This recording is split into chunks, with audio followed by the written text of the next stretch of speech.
સારા અને સુંદર રસ્તાની સાથે અમે પહોંચી ગયા માયાદેવી મંદિર। હવે અમે અંદર જવાના છે દર્શન કરવા માટે। આ માયાદેવી મંદિરનો ગેટ છે અને અહીંથી અમે જઈએ છીએ હવે આગળ। આ છે અંદરનો નજારો, જ્યાં એક નાનકડું ગાર્ડન છે અને શિવ મંદિર પણ છે।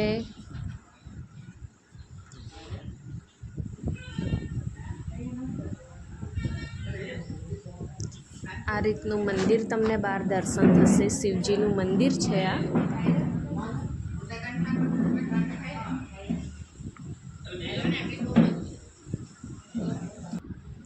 હર હર મહાદેવ। મહાદેવજીના દર્શન કર્યા। હવે આપણે જઈશું માયાદેવી। જુઓ અહીંયા લખેલું છે અને અહીંથી આપણે જવાનું છે। માયાદેવી મંદિર એટલે મંદિર નથી પણ એક ગુફા છે, જ્યાં 3 દેવીઓ બિરાજમાન છે। કેટલો સુંદર નજારો દેખાય છે।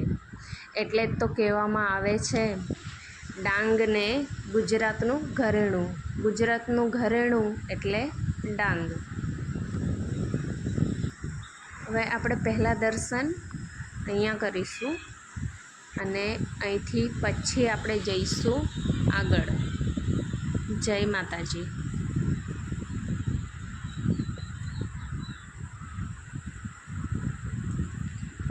હું અહીંયા એમ તો ઘણીવાર આવું છું, પણ આજે વિડીયો પહેલી વાર બનાવું છું અને આ પુલ પર ચાલવાની મજા તો કંઈક અલગ જ આવે।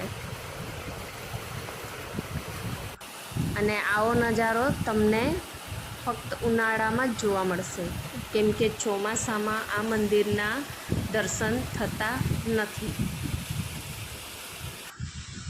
હવે આપણે જઈશું આગળ। આ લાકડાનો પુલ મને બહુ ગમે હે।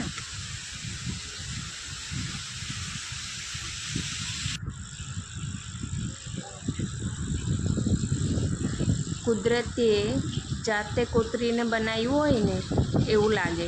અહીંનું દ્રશ્ય જોઈને તમે ખુશ થઈ જાઓ। સૌથી સુંદર આ ઝરણું છે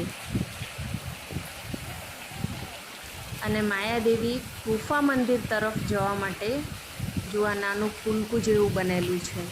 અત્યારે આટલું સરસ દેખાય છે, પણ ચોમાસામાં તમને આ આખું ડૂબી જાય છે, જે તમને જોવા પણ ના મળે અને અંદર જવા પણ ના મળે।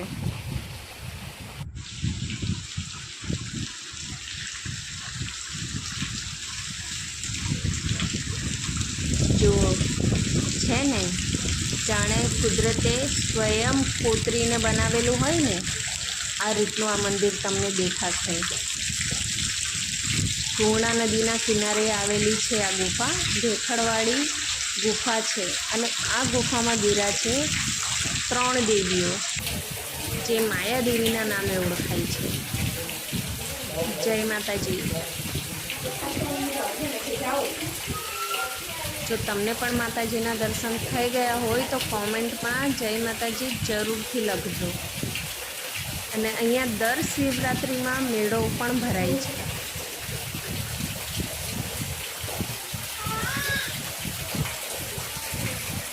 જુઓ તમે ગુફાની કોતરણી જુઓ, એ કોઈએ કોતરેલી નથી, પણ પ્રકૃતિ રીતે આ જ રીતે બનેલી છે।